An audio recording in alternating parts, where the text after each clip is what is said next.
کیونکہ اللہ اپنے بندے کو کبھی تنہا نہیں چھوڑتا، یہ اس کا وعدہ ہے، وہ اپنے بندوں کو کبھی مایوس نہیں ہونے دیتا۔ اللہ کبھی اپنے بندوں کو بے سہارا نہیں چھوڑتا، وہ دیکھ رہا ہے، وہ جانتا ہے، اور وہ بہتر جانتا ہے کہ تمہیں کون سی چیز دینی ہے، اور جب تمہاری آزمائش سے وہ تمہارا امتحان لے تو سمجھ جاؤ کہ یہ وہ وقت ہے کہ تم نے زبان سے شکر ادا کرنا ہے۔ جب راستے دھندلا جائیں دعا کو مضبوطی سے تھام لو، اللہ سے کہو کہ یا اللہ میرا تیرے سوا کوئی نہیں ہے، اور یقین رکھو کہ جب تم اپنی حد کو پہنچ جاؤ گے تو اللہ آپ کو وہاں سے دے گا جہاں سے آپ نے کبھی سوچا بھی نہیں ہوگا، امید بھی نہیں کی ہوگی آپ نے۔ اور جب اللہ پہ آپ بھروسہ کرتے ہیں تو آپ کو یہ بھی یقین آ جائے گا کہ آپ کی جو تکلیفیں تھیں وہ بے مقصد نہیں تھیں، جو درد تھا آپ کی زندگی میں، جو آزمائشیں تھیں وہ بے مقصد نہیں تھیں، وہ کہیں نہ کہیں یا تو آپ کو مضبوط کرنے آئی تھی یا کہیں نہ کہیں وہ آپ کو اللہ کے قریب کرنے آئی تھی۔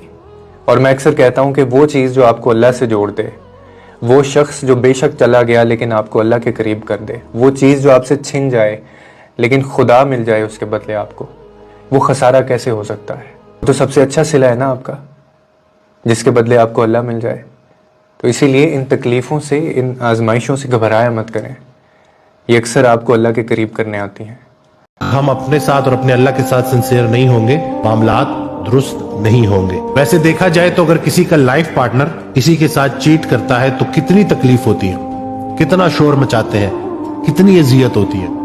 تو ذرا سوچیں کہ جو خالق ہے اس کے سامنے رہتے ہوئے ہم جو باؤنڈریز کراس کرتے ہیں اور چیٹ کرتے ہیں اپنے اوپر، تو سوچیں اس کا خیال ہمیں کیوں نہیں آتا۔ تو یہ ذرا اپنا تعلق اپنے رب سے سٹرونگ کریں گے تو چیزیں بہتر ہوں گی۔ اللہ سے کی ہوئی بات کا جواب اللہ ضرور دیتا ہے۔ ایسا ہو نہیں سکتا کہ آپ اللہ سے بات کریں، اللہ کو اپنا دکھ درد بیان کریں، دعائی سنائیں، روئیں، اس سے کنیکشن بنانے کی کوشش کریں اور وہ آپ کو دھتکار دیں اللہ کی سنت کے خلاف ہے۔ اور اللہ اپنی سنت کے خلاف کیوں جائے گا؟ وہ تو ہمیشہ ادھر ہی ہے، ہم آگے پیچھے ہو جاتے ہیں، ہمارا دماغ خراب ہوتا ہے بحیثیت انسان۔ سو دا پوائنٹ از، ایسا ہوا ہے نا کبھی آپ کے ساتھ کہ کہ آپ نے اللہ سے کوئی دعا کی ہو اور the very next moment you open your mobile and you سا دا ریل، جس میں آپ کو لگا ہو یار یہ تو وہ جو دعا کر رہا تھا، مجھے لگتا ہے اسی کا جواب مجھے مل رہا ہے، یا you just read the text some where یا لائن سم ویئر، یا آپ نے کسی جگہ کسی کے منہ سے وہ بات سن لی، اس کا جواب سن لیا۔ سو پوائنٹ یہ ہے کہ جواب وہ ضرور دے گا، ہاں سبب اور بنیں گے آپ، ہم، کوئی اور دیوار پہ لکھی ہوئی بات، بٹ وہ جواب ضرور دے گا۔ سو کسی اور کے سامنے رونے کی ضرورت نہیں ہے، جب بھی رونا ہے اسی کے سامنے رونا ہے، جب بھی بتانا ہے اسی کو ہی بتانا ہے۔ وہ جواب بھی دے گا، وہ طریقہ بھی بتائے گا، وہ آپ کو اس پروسیس میں بھی ڈالے گا اور اس مشکل سے بھی نکالے گا۔ رونا، بات کرنا، سنانا صرف اسی کو ہے، کوئی کام۔ اللہ تعالیٰ اس شخص کی دعا کو قبول نہیں کرتے جس کا دل غافل ہوتا ہے، کہ زبان تو بڑے اچھے الفاظ ادا کر رہی لیکن دل کہیں اور ڈوبا ہوا ہے، کسی اور چیز کی طرف مائل ہے، کچھ اور سوچ رہا ہے۔ جب آپ نے اللہ تعالیٰ سے دعا کرنی ہے تو اپنے دل کو بھی پریزنٹ رکھنا ہے، ایبسنٹ نہیں کرنا۔ اپنے دل کو بھی پریزنٹ کریں اور انشاءاللہ اللہ تعالیٰ سے دعا کریں تو اللہ تعالیٰ آپ کی دعا کو قبول کریں گے۔ اگر کوئی بندہ فجر کی نماز کی پابندی کرے تو اللہ سبحانہ و تعالیٰ اس کے چہرے پر ایک الگ قسم کا گلو اور ایسا نور عطا کرتے ہیں کہ جو بے نمازی کے چہرے پر آپ کو نہیں نظر آئے گا۔ اور اسی طرح اگر کوئی بندہ ظہر کی نماز کی پابندی کرے تو انسان کی جو سب سے بڑی فکر اور ٹینشن ہے، یعنی اس کا کاروبار، اس کا بزنس، جس کے لیے وہ ہر وقت پریشان اور فکر میں مبتلا رہتا ہے، اللہ سبحانہ و تعالیٰ اس کی وہ ٹینشن ختم کر دیتے ہیں۔ اس لیے کہ جو بندہ ظہر کی نماز کی پابندی کرے، اللہ سبحانہ و تعالیٰ اس کے کاروبار میں، اس کے رزق میں خوب برکت عطا کرتے ہیں۔ اور اسی طرح کوئی عصر کی نماز کی پابندی کرے تو اللہ سبحانہ و تعالیٰ اس کے جسم کے اندر ایک الگ ہی قسم کی طاقت عطا فرماتے ہیں۔ اور اسی طرح اگر کوئی مغرب کی نماز کی پابندی کرے تو اللہ سبحانہ و تعالیٰ اس کی اولاد کو نیک، صالح اور اس کا فرمانبردار بناتے ہیں، جو کہ ہر ماں باپ کی خواہش ہوتی ہے۔ اور اگر کوئی عشاء کی نماز کی پابندی کرے اور عشاء کی نماز پڑھ کر سوئے تو اللہ سبحانہ و تعالیٰ اس کی نیند سے اس کو ایسا سکون عطا فرماتے ہیں۔ بڑی خوبصورت صحیح حدیث ہے، اللہ کے نبی صلی اللہ علیہ وسلم فرماتے ہیں اگر اللہ نے اپنے کسی بندے کا بہت بڑا سٹیٹس لکھا ہوا ہے اور اللہ نے مثال کے طور پہ کہ اللہ نے اس کو جنت الفردوس میں انبیاء کے ساتھ ان کا ہمسایہ رکھنا ہے، اور یہ اللہ تعالیٰ نے ڈیسائیڈ کر لیا سٹیٹس اس کا، لیکن وہ اپنے اعمال کے تھرو وہ سٹیٹس نہیں اچیو کر پا رہا، یعنی اسے سمجھ نہیں آ رہی کہ اللہ تعالیٰ اس سے کام لینا چاہ رہا ہے، اللہ اس کا سٹیٹس بلند کرنا چاہ رہا ہے، لیکن اس کے اعمال ایسے نہیں ہیں کہ وہ اسٹیٹس اچیو نہیں کر پا رہا، تو اللہ تعالیٰ یہی حدیث میں آتا ہے کہ اللہ تعالیٰ پھر اس کو کوئی آزمائش بھیجتا ہے، کوئی تکلیف آ جاتی ہے اللہ کی طرف سے، کوئی بیماری آ سکتی ہے یا کوئی اور چیز ہو سکتی ہے جو، لیکن وہ آزمائش ریسٹ ایشورڈ اس کی استطاعت کے مطابق ہو، بیکاز لا یکلف اللہ نفسا الا وسعہا، ایسے ہی نہیں بھیج دے گا اللہ کہ وہ اس کی استطاعت سے ہی باہر ہے، کوئی آ جائے گی اس آزمائش کو وہ برداشت جب کرے گا بندہ، اس کا سٹیٹس بڑھتا جائے گا، سٹیٹس بڑھتا جائے گا یہاں تک کہ وہ سٹیٹس کو اچیو کر لے گا۔ اللہ نے اصلیت دکھا دیتا ہے ہر چیز کی، ہر تعلق کی، ہر انسان کی، سب دکھا کے پھر پوچھتا ہے کہ کون ہے میرے سوا تیرا۔ سو ریممبر دیٹ کہ کتنا بھی خوبصورت یا بدصورت وقت ہو، کوئی آپ کا ساتھ دے یا چھوڑ دے، بس اس رب کو ساتھ لے کے چلنا۔ دو چیزیں انسان کو اللہ سے سب سے زیادہ غافل کرتی ہیں، تین چیزیں، ایک نشہ شراب، دوسرا موسیقی گانے بجانے، تیسرا عورت زنا بدکاری۔ یہ تینوں چیزیں آپ کے ملک میں ہول سیل کے حساب سے دستیاب، اس لیے اللہ خود اپنی تعریفیں کرتا ہے کہ اللہ کو پتا ہے تم لوگ نہیں کرو گے اللہ کی تعریفیں، تم عورت کی تعریفیں کرو گے، تم شراب کی تعریفیں کرو گے، تم نشے کی تعریفیں کرو گے، تم گانے بجانے موسیقی کی تعریفیں کرو گے، اس لیے اللہ الحمد سے لے کے والناس تک خود اپنی تعریفیں کرتا ہے تاکہ تم ان تین چیزوں سے نکل کے کس کی طرف جاؤ؟ اللہ کی طرف جاؤ۔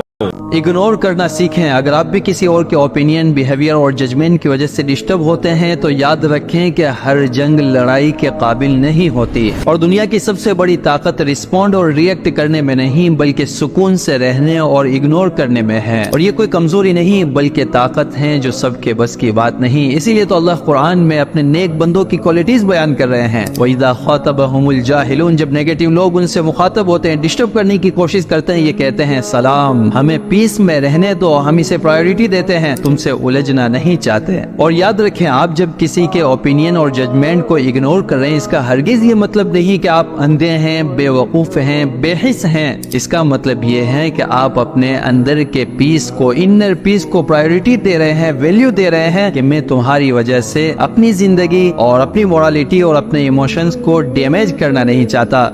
سلامہ، خوش رہنے دو۔ کہ تکبر اتنی بری عادت ہے کہ اس کائنات میں جو سب سے پہلا گناہ ہوا تھا وہ کیا تھا؟ شیطان نے کیا کیا تھا؟ حضرت آدم کو سجدہ نہیں کیا تھا نا؟ کیا آرگیومنٹ تھا اس کا؟ انا خیر من، اے اللہ میں اس سے بہتر ہوں، خلقتنی من نار وخلقتہ من طین، تو نے مجھے آگ سے بنایا، اس کو مٹی سے، مجھے آگ سے بنایا اور اس کو مٹی سے بنایا، میں اس سے بہتر ہوں۔ یہی تو تکبر ہے کہ آپ اپنے آپ کو دوسرے سے بہتر سمجھے۔ کیا بنا؟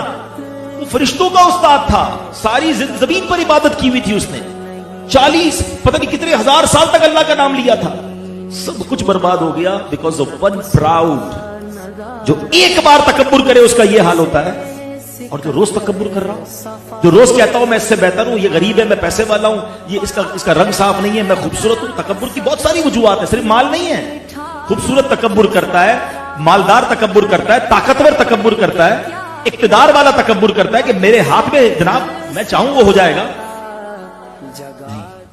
جس انسان کو اپنی غلطی کا احساس ہو جائے وہ اللہ کی رحمت میں داخل ہو جاتا ہے۔ واہ واہ، بس اگر اپنی غلطیاں آیا ہو رہی ہیں نا تو سمجھ جاؤ کہ رحمت آن پہنچی ہے۔ تو خوبی دیکھنی ہے تو دوسرے میں دیکھنی ہے، خامی دیکھنی ہے تو اپنے اندر دیکھنی ہے، اور اب خود کو بدلنا ہے انشاءاللہ۔ بے چینی تمہاری روح میں ہے کہ روح کو میوزک نہیں چاہیے، روح کو لڑکی نہیں چاہیے، روح کو شراب نہیں چاہیے، روح کو 5 اسٹار ہوٹل نہیں چاہیے۔